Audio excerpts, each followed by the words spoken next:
Welcome to Shamims voice. গল্পটা সত্যি ছিল। সাল 1996। লিখন রাতে বার থেকে মদ খেয়ে আসছে। এলাকায় ঢুকতেই মুশফিক ওরফে গালকাটা মুশফিক লিখনের উপর হামলা করলো। রাত 2:50।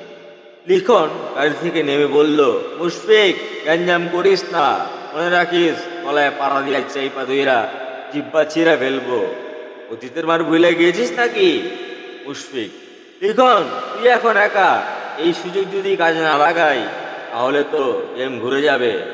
মুশফিক তার পুরো কথা শেষ না করতেই লিখন মুশফিককে 2টা গুলি করলো পায়ে। লিখন: মুশফিক, এই লিখন একাই যথেষ্ট, অন্য কাউকে লাগে না।